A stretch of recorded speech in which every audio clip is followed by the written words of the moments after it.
Analyse study में आपका स्वागत है। आज हम इस वीडियो के माध्यम से फिजिक्स का एमसीक्यू पढ़ने वाले हैं जो बिहार डीएलएड के लिए अति महत्वपूर्ण है, जो बार बार रिपीट किया जाता है।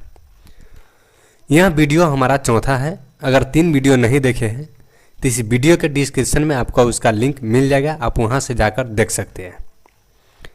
और एक छोटा सा अनुरोध है कि अगर आप हमारे चैनल पर पहली बार आए हैं तो वीडियो के लाइक और चैनल को सब्सक्राइब जरूर कीजिएगा। तो चलिए शुरू करते हैं। Question number 164। एक लेंस की क्षमता P निम्न में से किससे व्यक्त की जाती है? 164 का आंसर हो जाएगा C, P बराबर 1/f। Question number 165। 10 सेमी की फोकस दूरी की उत्तल लेंस एवं 10 सेंटीमीटर फोकस दूरी के एक अवतल लेंस को समान अक्षीय स्थिति में सटाकर रखा जाता है तो संयुक्त लेंस 165 का आंसर हो जाएगा B, उत्तल लेंस का काम करता है। Question number 166। निर्वात में प्रकाश का वेग c तथा माध्यम में प्रकाश का वेग v हो तो निरपेक्ष अपवर्तनांक n होगा। 166 का आंसर हो जाएगा C, n बराबर C/v। Question number 167। उत्तल दर्पण द्वारा बना प्रतिबिंब होता है। 167 का आंसर हो जाएगा A, हमेशा सीधा एवं आभासी। Question number 168। मोटर गाड़ी के चालक के सामने कौन सा दर्पण लगा रहता है? 168 का आंसर हो जाएगा C, उत्तल दर्पण। Question number 169।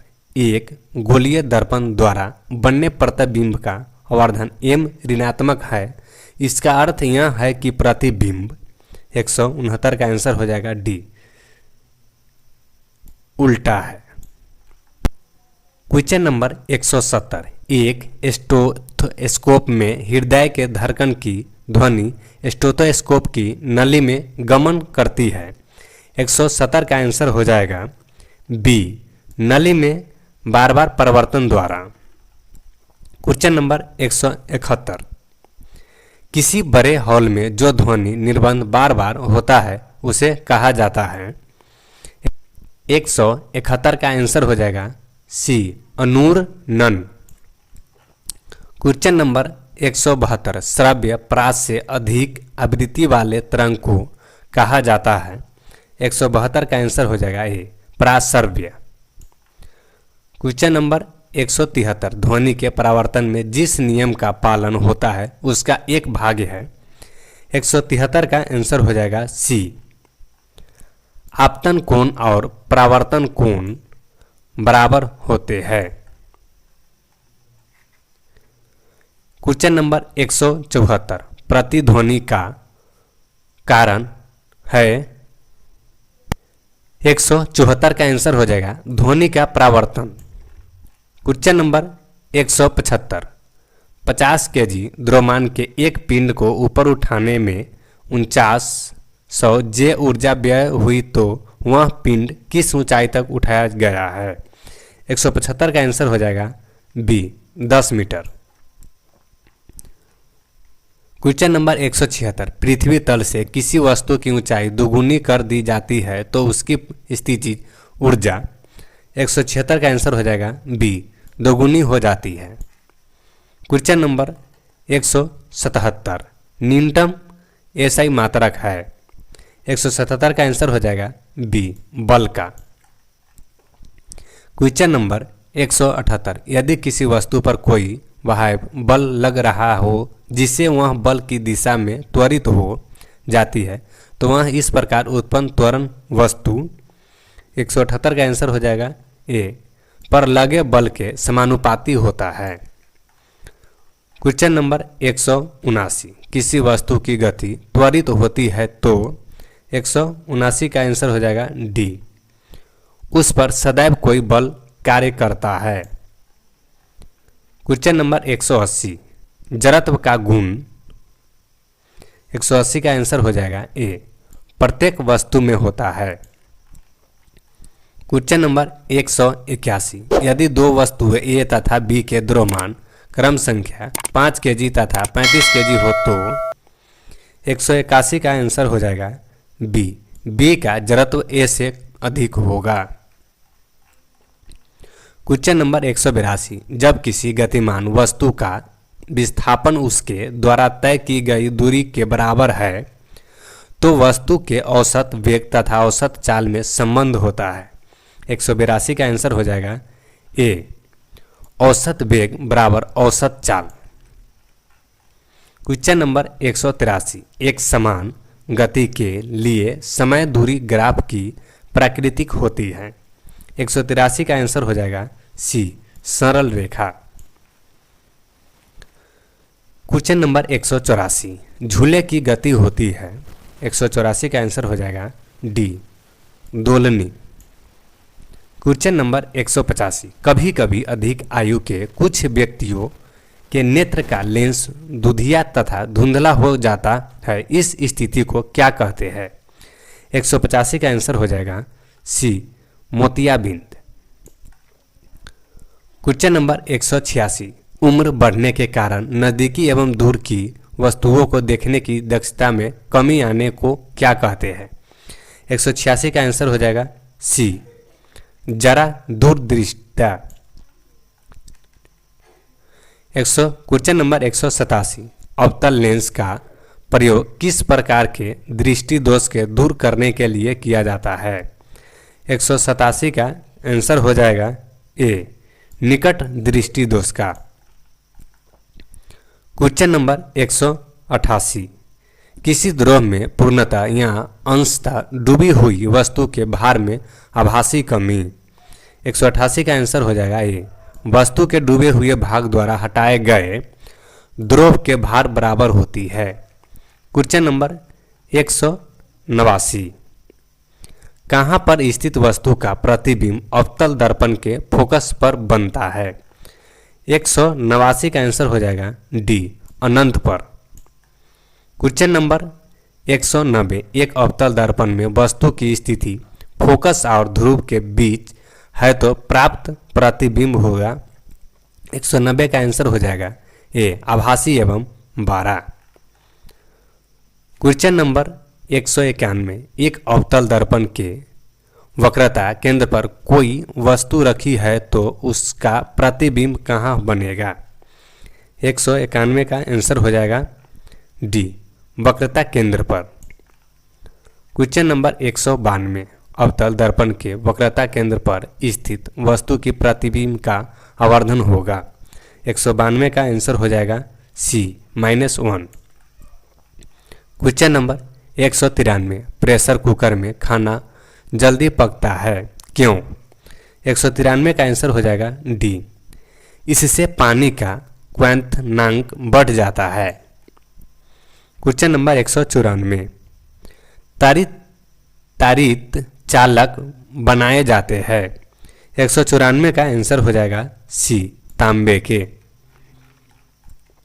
क्वेश्चन नंबर 195, सूर्य की ऊष्मा पृथ्वी पर निम्नलिखित में से किस प्रकार के संचार माध्यम से आती है। 195 का आंसर हो जाएगा बी, विकिरण माध्यम से। क्वेश्चन नंबर 196, साधारण घड़ी में गर्मी में समय पीछे हो जाता है क्यों। पेंडुलस की लंबाई। 196 की आंसर हो जाएगा ए, बढ़ती है इसलिए समय की अवधि बढ़ती है। क्वेश्चन नंबर 197, बिजली के बल्ब में मुकाबले फ्लोरोसेंट ट्यूब अधिक पसंद की जाती है क्यों। 197 का आंसर हो जाएगा सी, ट्यूब में विद्युत ऊर्जा लगभग पूरी तरह से प्रकाश ऊर्जा से परिवर्तित हो जाती है। क्वेश्चन नंबर 198, जमीन से जमीन पर मार करने वाला प्रक्षेपणास्त्र जो भारत में ही तैयार किया गया और बनाया गया है उसको क्या नाम रखा गया है। 198 का आंसर हो जाएगा सी, पृथ्वी। क्वेश्चन नंबर 199, निम्नलिखित में से कौन सी राशि अदिश है। 199 का आंसर हो जाएगा सी, कार्य। क्वेश्चन नंबर 200, एक मीनार की चोटी से एक गेंद जिस समय क्षैतिज दिशा में फेंकी जाती है उसी समय दूसरी गेंद उसी स्थान से नीचे गिरने छोड़ दी जाती है। वायु प्रतिरोध की अपेक्षा करते हुए बताइए कि निम्नलिखित में से कौन सा कथन सही है। 200 का आंसर हो जाएगा सी, दोनों एक ही साथ जमीन पर गिरेगी। क्वेश्चन नंबर 201, जरा दूरदृष्टि का उपचार किस प्रकार के लेंस से किया जाता है। 201 का आंसर हो जाएगा सी, बाईफोकल लेंस द्वारा।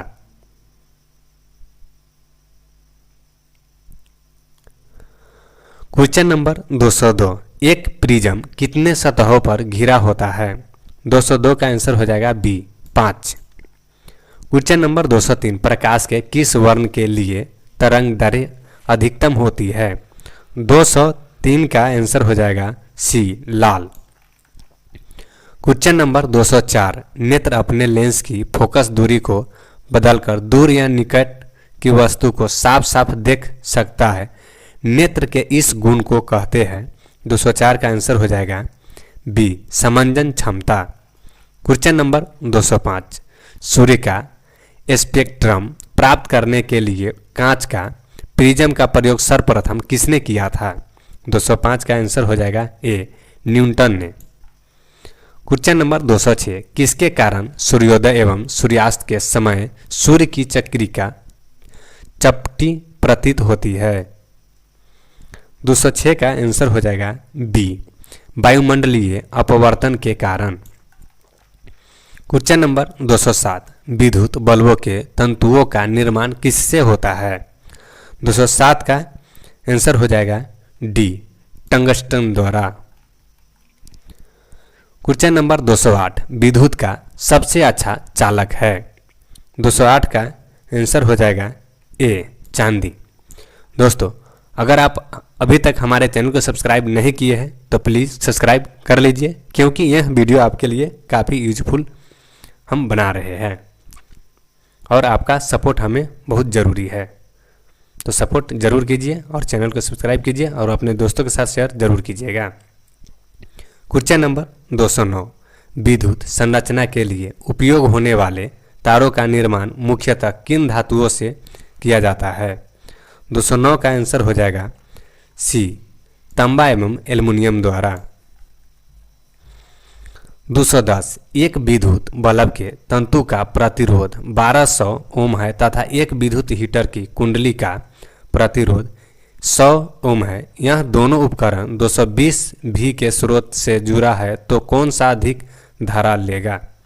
210 का आंसर हो जाएगा बी, हीटर। क्वेश्चन नंबर 211, 4 ओम प्रतिरोध के किसी तार की मोटाई दोगुनी कर दी जाती है, तार का नया प्रतिरोध होगा। 211 का आंसर हो जाएगा सी, 1 ओम। क्वेश्चन नंबर 212, 3 ओम प्रतिरोध वाले 5 तार श्रेणी क्रम में जुड़े हैं, इसका समतुल्य प्रतिरोध होगा। 212 का आंसर हो जाएगा बी, 15 ओम। क्वेश्चन नंबर 213, 5 ओम, 10 ओम एवं 30 ओम के 3 प्रतिरोध समांतर क्रम में जुड़े हैं, इसका समतुल्य प्रतिरोध होगा। 213 का आंसर हो जाएगा ए, 3 ओम। क्वेश्चन नंबर 214, अपवर्तन में प्रकाश तरंगे एक माध्यम से दूसरे माध्यम में जाते समय अपने पथ से मुड़ जाती है, क्योंकि दूसरे माध्यम में 214 का आंसर हो जाएगा बी, चाल भिन्न होती है। क्वेश्चन नंबर 215, जब प्रकाश की किरण सघन माध्यम से विरल माध्यम में जाती है तब अपतन कोण से अपवर्तन कोण होता है। 215 का आंसर हो जाएगा ए, 12। क्वेश्चन नंबर 216, निम्न में से कौन सा पदार्थ लेंस बनने के लिए प्रयुक्त नहीं किया जा सकता है। 216 का आंसर हो जाएगा डी, मिट्टी। क्वेश्चन नंबर 217, किसी बिंब का वास्तविक तथा समान आकार का प्रतिबिंब प्राप्त करने के लिए बिंब को उत्तल लेंस के सामने कहाँ रखे? 217 का आंसर हो जाएगा बी, फोकस दूरी की दोगुनी दूरी पर। क्वेश्चन नंबर 218, किसी गोलीय दर्पण तथा किसी पतले गोलीय लेंस दोनों को फोकस दूरी 15 सेंटीमीटर है, दर्पण तथा लेंस का संभवतः है। 218 का आंसर हो जाएगा ए, दोनों अवतल। क्वेश्चन नंबर 219, अपतन कौन होता है? 219 का आंसर हो जाएगा ए, आपतित किरण और दर्पण की सतह पर खींचे गए अभिलंब के बीच कोण। क्वेश्चन नंबर 220, किसी दर्पण में वस्तु का काल्पनिक प्रतिबिंब बनता है तो दर्पण होगा। 220 का आंसर हो जाएगा डी, ए बी सी में कोई भी नहीं, यानी इन तीनों में से कोई भी नहीं है। क्वेश्चन नंबर 221, निम्न में से किस दर्पण द्वारा किसी वस्तु का वास्तविक प्रतिबिंब प्राप्त हो सकता है? 221 का आंसर हो जाएगा ये, अवतल दर्पण द्वारा। क्वेश्चन नंबर 222, निम्न में से किस दर्पण द्वारा बना प्रतिबिंब सदैव आभासी, सीधा तथा वस्तु के बराबर होता है? 222 का आंसर हो जाएगा सी, उत्तल दर्पण द्वारा।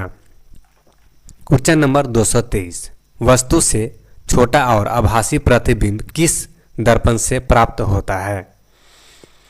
223 का आंसर हो जाएगा ए, उत्तल दर्पण से। क्वेश्चन नंबर 224, परास्पर्श परिवर्तित प्रतिबिंब बनता है। 224 का आंसर हो जाएगा ए, समतल दर्पण में। क्वेश्चन नंबर 225, हमारे देश में कुल विद्युत ऊर्जा उत्पादन का कितना प्रतिशत नाभिकीय विद्युत संयंत्रों द्वारा उत्पादित की जाती है? 225 का आंसर हो जाएगा सी, 3% से कम। दोस्तों, उम्मीद करता हूँ यह वीडियो आपको पसंद आई होगी, तो आप अपने दोस्तों के साथ शेयर जरूर कीजिएगा और ऐसे ही स्टडी वीडियो पाने के लिए हमारे चैनल को लाइक शेयर सब्सक्राइब जरूर कीजिएगा। मिलते फिर एक अगली वीडियो में, जब तक के लिए जय हिंद जय भारत।